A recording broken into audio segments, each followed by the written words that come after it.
No meeting of the ways, verses 1 to 6. Although the Arabs before Islam did not deny Allah altogether, they did not know Him by His true identity as the One and the Eternal. They neither showed any true understanding of Allah nor worshipped Him properly. On the contrary, they ascribed to him as partners, idols that were supposed to represent their great and pious ancestors, or in some cases, the angels, whom they claimed to be God's daughter. Moreover, they alleged a kinship between him and the jinn. They often ignored all those qualifications, however, and worshipped those idols themselves. But in the all cases, they claimed, as the Quran quotes them, that they only worship them, that is, their various deities, so that they may bring us near to Allah. The Quran also states, if you ask them who it is that has created the heavens and the earth and subjected the sun and the moon to fixed laws, they will say, Allah 29:61 refers. And again, if you ask them who it is and who it is that sends down water from sky and thereby revive the earth after it has died, they will say Allah 29:63. Moreover, Allah superseded their deities in their oath and supplications. But in spite of their belief in Allah, the polytheism they entertain foul their concepts, traditions, and rites to the extent that they assign to their alleged deities a portion of their earnings and possessions and even their offspring. In fact, they were at times forced to sacrifice their children. Concerning this, the Quran has the following to say. Out of the produce and the cattle he has created, they assign a portion to God, saying this is for God, or so they pretend, and this is for the partners we associate with Him. Whatever they assign to their partner never reaches Allah, but that which is assigned to Allah does reach their partner. How ill they judge! Thus have the partners they associate with God made the killing of their own children seem godly to many idolaters seeking to bring them to ruin and to confuse them in their faith. Had Allah willed otherwise, they would have not done so. Leave them then to their false invitation. They say, such cattle and crops are forbidden, none many eat of them save those whom we permit. So they falsely claim other cattle they declare to be forbidden or to burden their backs, and there are cattle over which they do not pronounce Allah's name, inventing in all this a lie against Him. He will shortly require them for their inventions. They also say that which is in the wombs of these cattle is reserved to our males and forbidden to our women. But if it be stillborn, they all partake of it. He will requite them for all their false assertions. He is wise, all knowing. Losers indeed are those who, in their ignorance, foolishly kill their children and declare as forbidden what Allah has provided for them as sustenance, falsely attributing such prohibitions to Allah. They have gone astray and they have no guidance.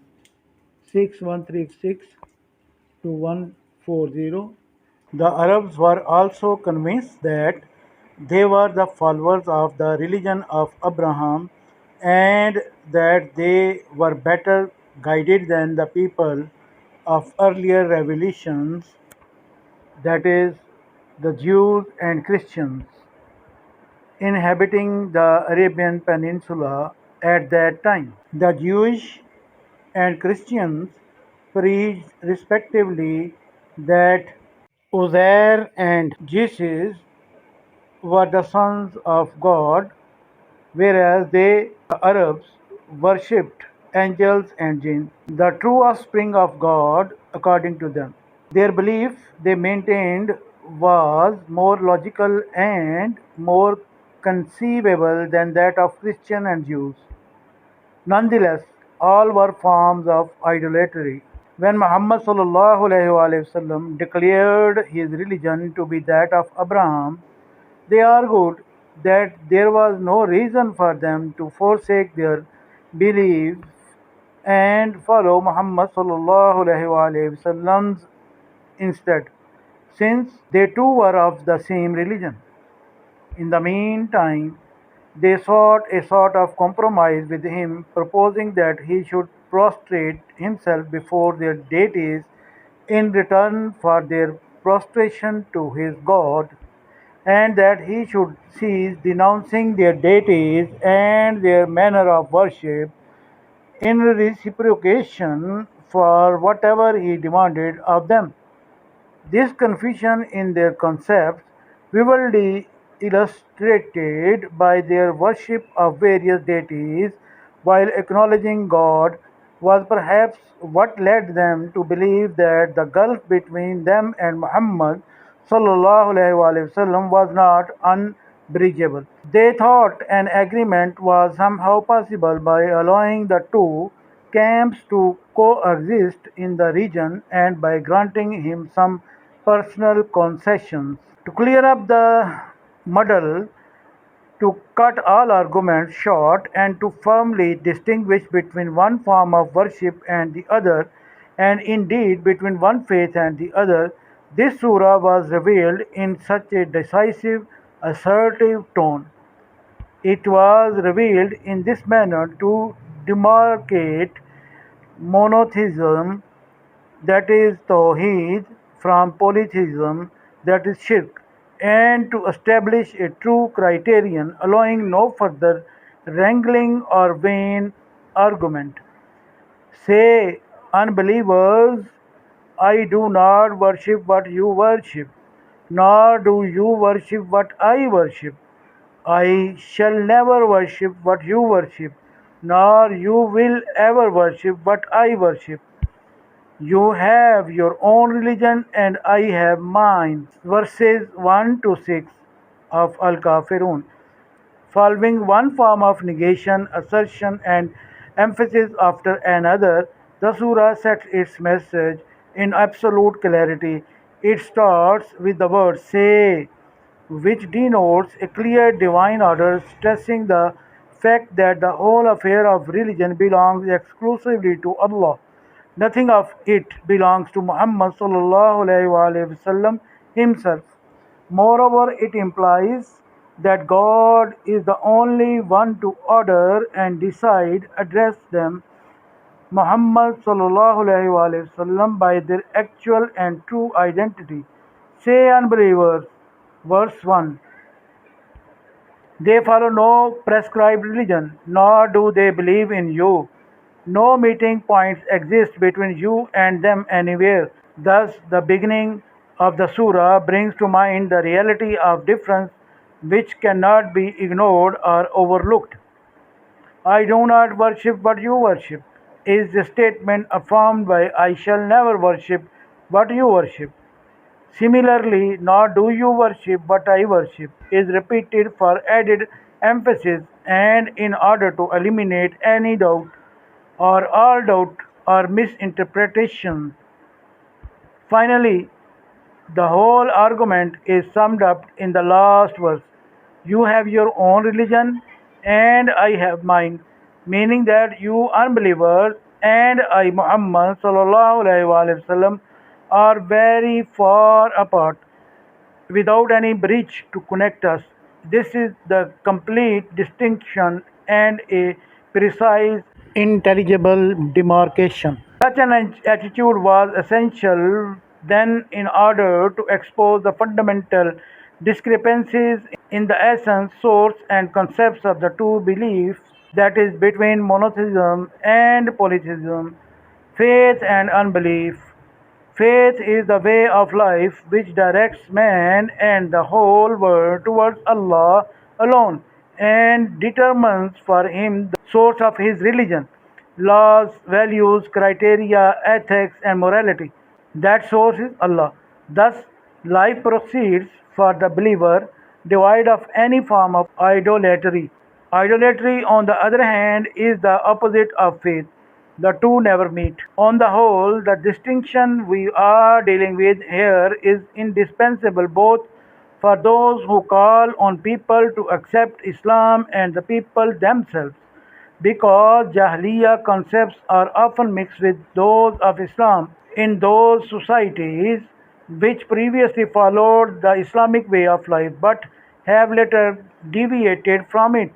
Of all communities, they are certainly the most rigid and hostile to the idea of regaining faith in its healthy, clear, and straightforward form.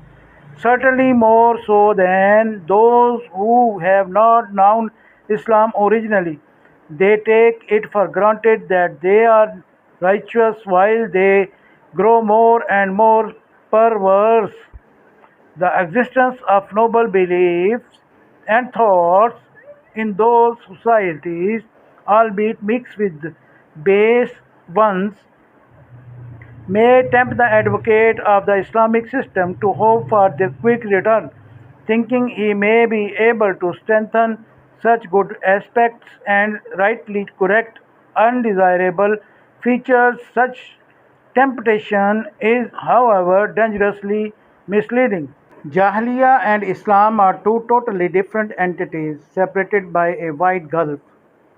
The only way to bridge that gulf is for Jahiliyyah to liquidate itself completely and substitute for all its laws, values, standards, and concepts their Islamic counterparts. The first step that should be taken in this respect by the person calling on the people to embrace Islam is to segregate himself from Jahiliyyah. He must be separated to the extent that any agreement or intercourse between him and Jahiliyyah is absolutely impossible unless and until the people of Jahiliyyah embrace Islam completely. No intermingling, no half measures or conciliation is permissible. However, clever Jahiliyyah may be in usurping or reflecting the role of Islam. The chief characteristic of a person who calls on others to adopt Islam is the clarity of this fact within himself and his solemn conviction of being radically different from those who do not share his outlook. They have their own religion and he has his. His task is to change their standing point so that they may follow his path without false pretense or compromise.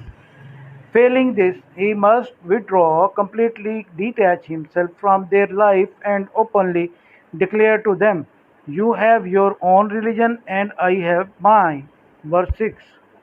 This is a sine qua non for contemporary advocates of Islam.